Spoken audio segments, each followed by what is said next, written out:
Welcome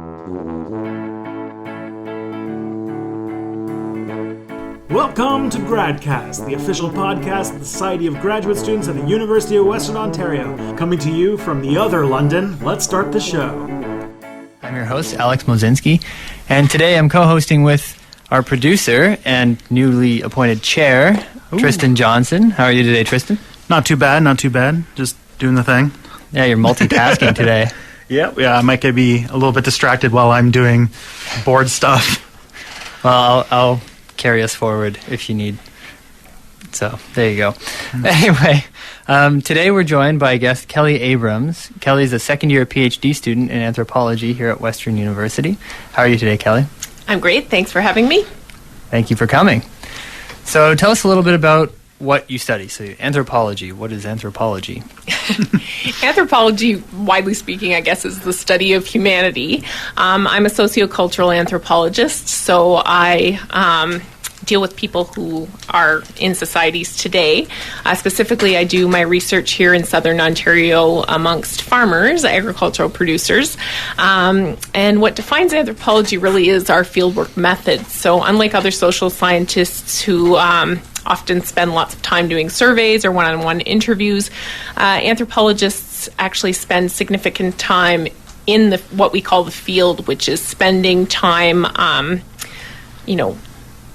eating with the people that we are studying, doing the same work that they do, kind of learning what it is. We call it participant observation. So actually participating in their daily lives so we kind of understand what it is that they're experiencing on a day-to-day basis. So my first question with that would be, how do you guys keep the academic rigor with that? Because I can imagine, you could very easily fall in love with your subject, and I'm not wanting to be mean to the field. I'm always curious about how you guys keep that distance. To be honest, there's a number of fieldwork stories where things like that have happened, where, anthropologists have fallen in love with subjects, have stories about sexual encounters. All of these kinds of things are dangers in the ethics between, kind of participant and subject, researcher and subject. Researcher and researched, I guess.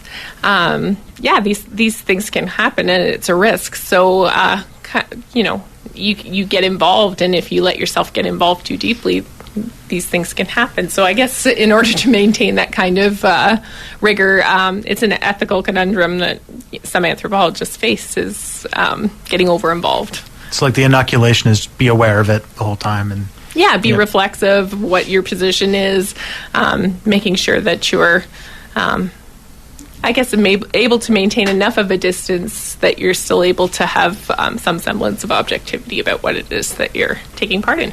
Excellent. Great answer. So how fully do you have to immerse yourself, I guess, into the agricultural world here in Southern Ontario that you are studying? Well, for myself, I spent a week in the summer working on an organic farm. So that was, 12-hour days taking part in agricultural production, mopping out barns, forking manure, hand weeding. This was an organic farm, so doing weeding, hoeing, eating meals with the people that I was working with. These kinds of things. I do a lot of attending field days with farmers. So farmers will have what they call kitchen table meetings or field meetings, where a number of farmers will get together and talk about what's going on with them, what varieties of things that they're planting and working with. And so I will go on these field site visits and listen to the farmers exchange that kind of information. Well, so you get right in there and live the lifestyle kind of for a while, eh? Yeah, I think that's what's unique about anthropology is actually seeing people doing what they do. I think you can get a little bit more that way. I've done one-on-one interviews as well. That is part of my method that lets me ask questions that I maybe can't do in the moment when I'm actually doing field work and when I'm doing quote-unquote field work when I'm actually out in the field doing agricultural labor. I don't really have any social interactions with other producers because agriculture is actually a very solitary activity. So I get insight that I wouldn't get maybe just by asking questions. And it gives me an insight into other questions I might ask, things I might not have thought of if I hadn't actually taken part in the labor myself. So that's amazing. So from the perspective of a guy who was born and raised in Toronto, what is it like? What is farm? This is, this is the group of people, I guess, in the culture that you're studying here, and it is a distinct culture of its own. I've never heard of a kitchen table meeting. So aside from maybe like when I was in high school and my parents got mad at me about things and we needed to have a meeting, and that was our point of interest. But so what is it like? Well, I have a new appreciation for where my food comes from. Farmers work incredibly hard. The very first day that I volunteered on that organic farm, my hosts were very, very gracious, kind people, and they were kind of showing me around and kind of babying me a little bit, I think, just, treating me like an academic and kind of showing me around. And I insisted I'm supposed to be doing field work. I'm supposed to be participating, so I kind of insisted that they put me to work. And by the end of that day, it was probably a 30-degree day plus humidity. And I was forking hay from the loft down to feed the cows, and I was mucking out a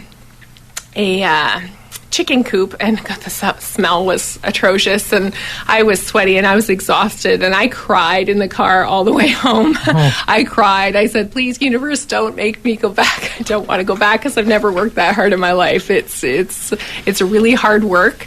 It's amazing how hard farmers work day in and day out to produce the food that we kind of take for granted every day. Wow.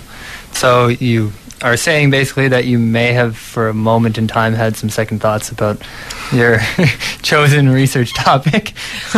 I love my topic, but I am an academic and I am way too soft for agricultural labor, that's for sure. Okay. So what specifically are you looking at or finding among the agricultural community in southwestern Ontario here? So my main research interest is the intersection between agriculture and the environment.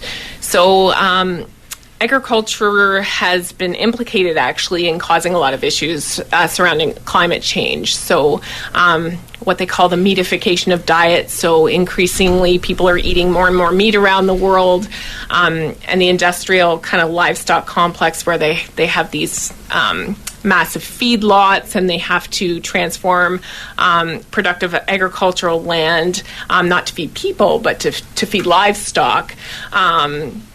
The methane and all of these things that cows produce is actually very damaging to the environment. The issue of food miles, which is how far our food travels to our plate in many cases. You go into your local grocery store, most of the produce and stuff there doesn't come from local farmers. It comes from places around the world, and all of that travel, has implications for CO2 emissions, not to mention pesticide use and loss of biodiversity because of large industrial monocultures based on genetically modified organisms, and all of these things are implicated in environmental issues. On the other side, farmers have to deal with the issues surrounding climate change.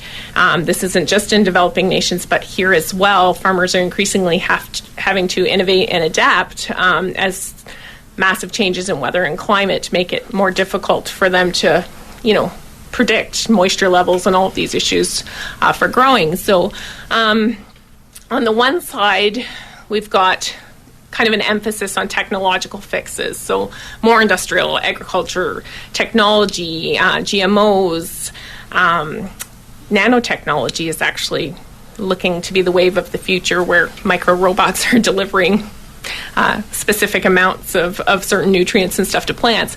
And on the other side, you've got this vast practical local knowledge, what I kind of think of as citizen science. And there's been a lot of research done around the globe with indigenous groups, with peasant farmers, and a lot of documentation that they have this kind of vast practical knowledge that we should be tapping into.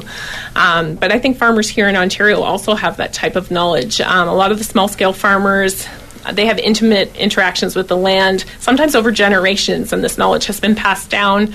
And I think that we should be listening to that, because as we have to deal with more extreme weather conditions due to climate change, I think we're going to need more than one approach, and we should be accessing more than one type of knowledge as we move forward. So, do you predict that there will be some kind of a happy medium between, I guess, scientific, technological discovery and the sort of local knowledge? What did you call it exactly? I call it citizen science. Citizen science. I really like that. I like that a lot.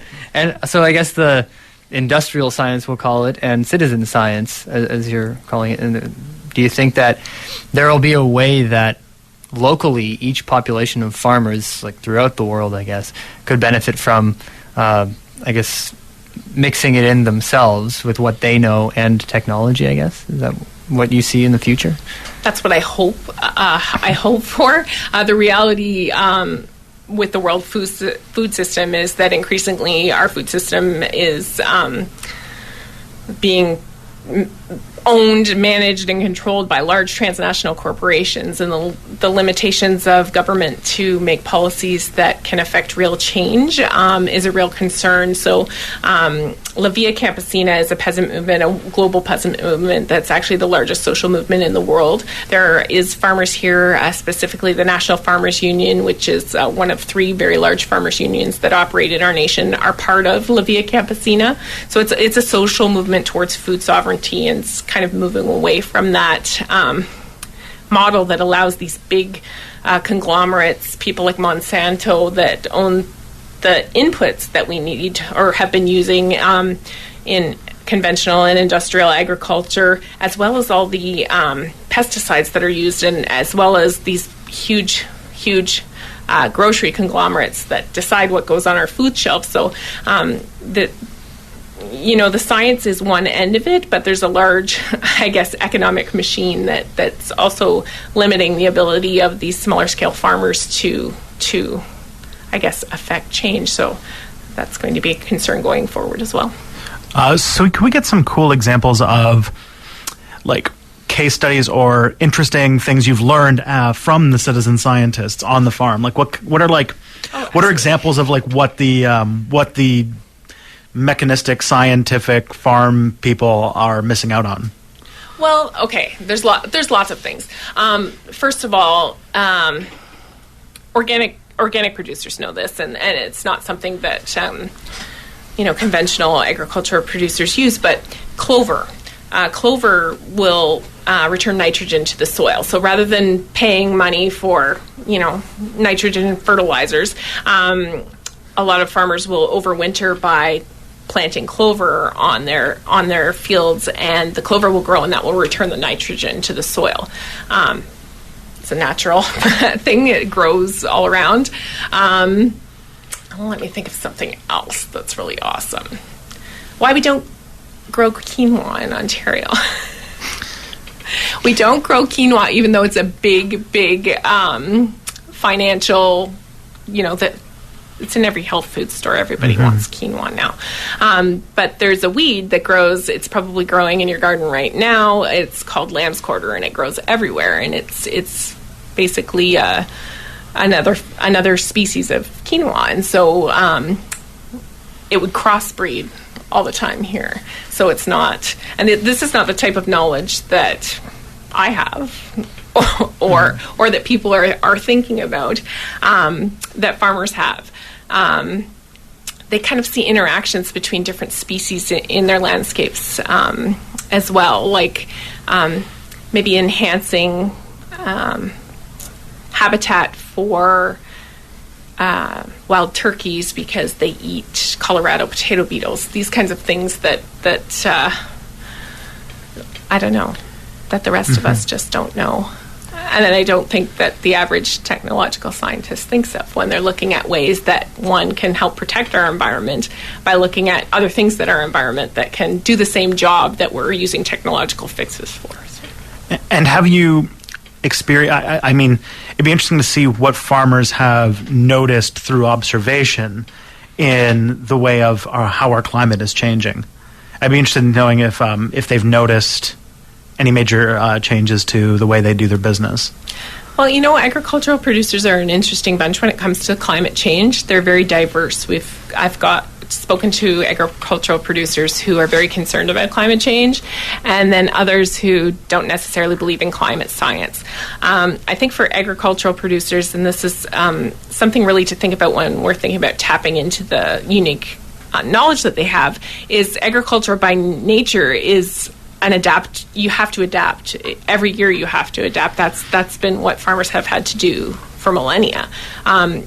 So I think where farmers are activists in terms of advocating for things like biodiversity and stuff taps into that issue of being able to adapt and change. Because if you rely on, I know for some of the agricultural producers I've talked to who are concerned about GMOs, they're concerned about the lack of biodiversity, because a lack of biodiversity is a lack of adaptive capacity. So you find a pest, and that pest is resistant to the pesticide. It has the potential to wipe out the entire crop. But if you've got diversity in the types of production that is going on, you've got diverse crops, you've got diverse land races or strains of a different crop, then you have a little bit of protection going forward. So, when it comes to climate change, I guess farmers are kind of mixed that way, because they deal with climate variability always. Mm-hmm. And on the other thing with diversity, also I'm interested in not only the diversity of crops, but also I'm trying to think. It was the people who grow squash and corn and beans together, and the three sisters. Yeah, and by growing them together, they help each other out in certain ways, right? Right. They're basically like commensals. They take different things and give different things back to soil, so they grow really well together. That actually comes from the indigenous people of this area grew those three together and called them the three sisters. And they got it. They knew that those things, each took different nutrients from the soil, and so they would grow really well together. They facilitate one another, and that kind of knowledge is the kind of knowledge that I think that we need to be thinking about more as we're trying to adapt to climate change and feed the growing world population. So the citizen science and what one farmer might know that may not be common knowledge to somebody on the other side of the province, on the other side of the country. To what extent is that information, and I would imagine anyway, that what one person knows about their own plot of land might be incredibly valuable to them, but it may be less valuable to somebody out in New Brunswick. But then there might be other tidbits of information, such as the Three Sisters, that are probably universal. So to what extent is exchanging this information going to really be valuable at the large-scale population level, and to what extent is it more of a, tell your neighbor only kind of valuability? I'm glad you asked that, actually, because that's really what my research is focused on now. Is I'm really interested, because back in the past, that's how farmers would exchange knowledge within their own community, neighbor to neighbor, these kind of things. But I'm seeing knowledge exchange in my research across international boundaries. We've got farmer interns traveling from Europe to come and learn about agriculture here. So that's something actually I'm exploring right now. So I don't know how well I can really answer your question because I haven't explored that fully yet. But this is what's interesting to me, is these new networks that transcend not just provincial boundaries or even local boundaries, but international boundaries, and how farmers are sharing different modes of experimentation, different ways that they're experimenting, different things that they're trying, and how it's kind of a different form of knowledge than the type of knowledge they might have learned in an agricultural college or those kinds of things. And so this practical knowledge, I don't know yet from my experience how well that transfers from place to place. And the reality is too that knowledge itself isn't a static thing. So how is the knowledge that they're sharing changing? How are they taking what they learn and adapting it and using it with what they already know? And how is that changing agricultural practice right here in Southern Ontario. So one thing that I've actually seen is one of my lab mates has a farm of her own. I guess it's more of a hobby farm than a factory style farm. I guess I don't know what would you call it, a proprietary farm? But she raises chickens, and she's, on her lunch break and everything, she's always on, I think it's called poultryfarming.net, and it's like a chicken forum online where you can post questions to other chicken enthusiasts. What kind of breeds are you crossing, and what do you get when you cross these two breeds? What kind of temperament are you going to get? Is this becoming a much more popular trend among, I guess, agricultural communities to sort of mass share information through the internet? Because that's something that you used to not be able to do around a kitchen table, but now the kitchen table has become a lot bigger. So that's exactly it, and that's exactly what I'm so fascinated with, and how these very diverse groups of farmers, and like you mentioned, very diverse landscapes and everything, are sharing these types of there's forums like that. An immense number of forums like that. There's also farming conferences where farmers get together and have a conference very similar to our academic conference, where they have different farmers who are experienced having what's the word I'm looking for? Like sessions where other farmers can come and learn about that particular type of production, what it is they're doing, how they're experimenting, what they're doing to, deal with irrigation on the land, and they're sharing these things in ways that probably weren't seen previously. And so I'm really interested in that, and how that type of sharing has the potential to, I guess, provide an alternative to that giant industrial monoculture agriculture that we're seeing kind of take over, especially in Canada. It's kind of gotten to the point for a lot of smaller scale farmers in Canada.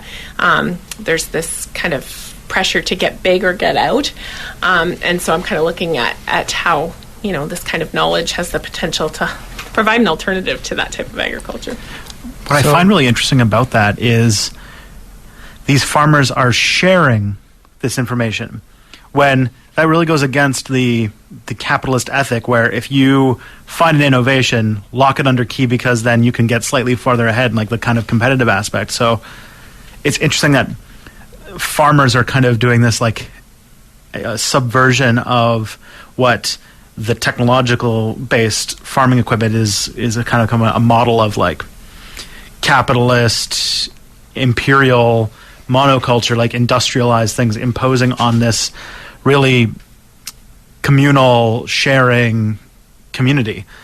I don't know about that. So are we making it out to be some kind of a utopia here? Because I'm sure that, one farmer down the road will have a secret, and it's a secret recipe or a secret thing that they do, and they don't want to share that with other people. So just because there's forums, there's science forums, there's private sector industry research symposia that go on, it doesn't mean that it's all happy daisies and butterflies and all the farmers are just, slapping each other on the back and telling each other all their tips and tricks.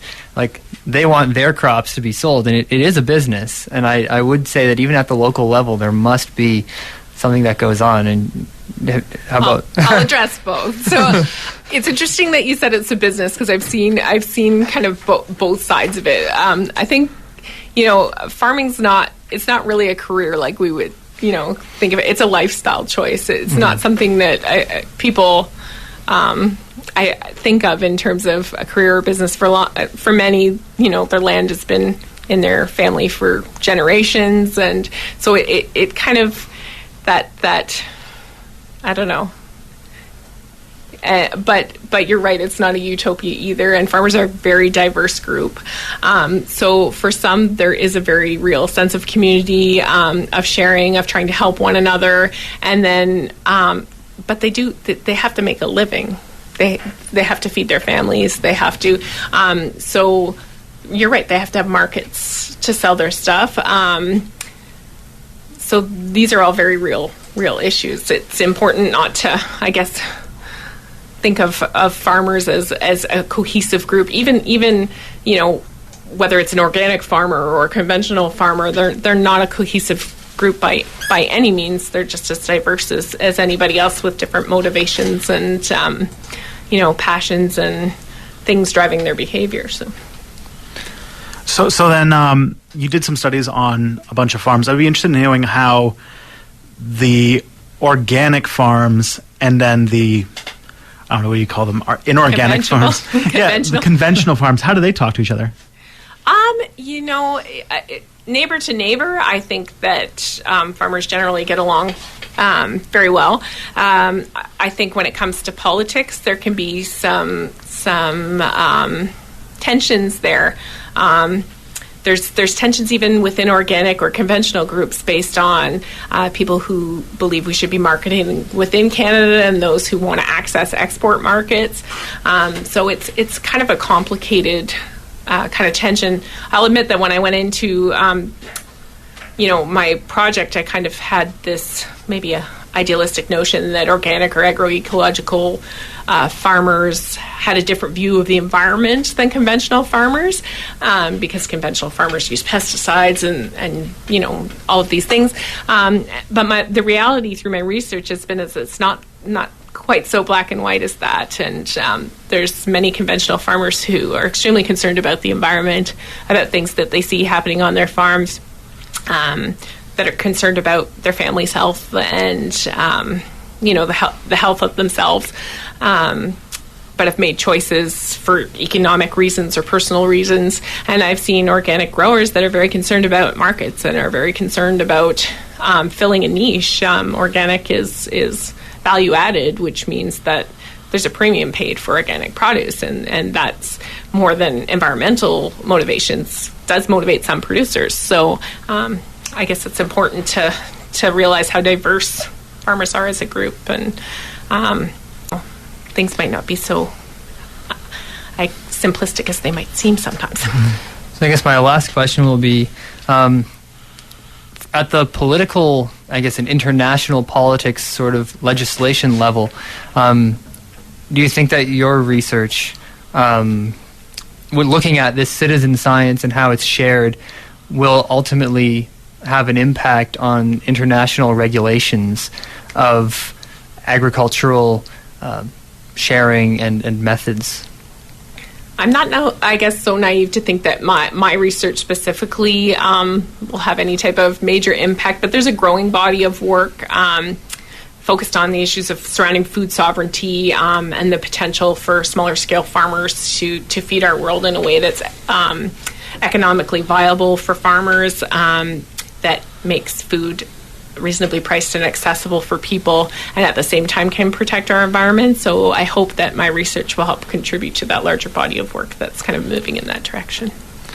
Well, thank you very much. I think that's all the time we have for today's episode, but thank you so much. That was very different. I've never learned anything like that before, so thank you so much for coming on the show. That's all we got for this week. If you like this episode, share it with someone. Check us all out on Twitter and Facebook. Both you can find through Gradcast Radio. You can go to our website to see more episodes at gradcastradio.ca. And if you want to come on the show and talk about your own research, great line for your CV, go to gradcastradio@gmail.com. The theme is Happy Boy by Kevin MacLeod, and we will see you guys next time.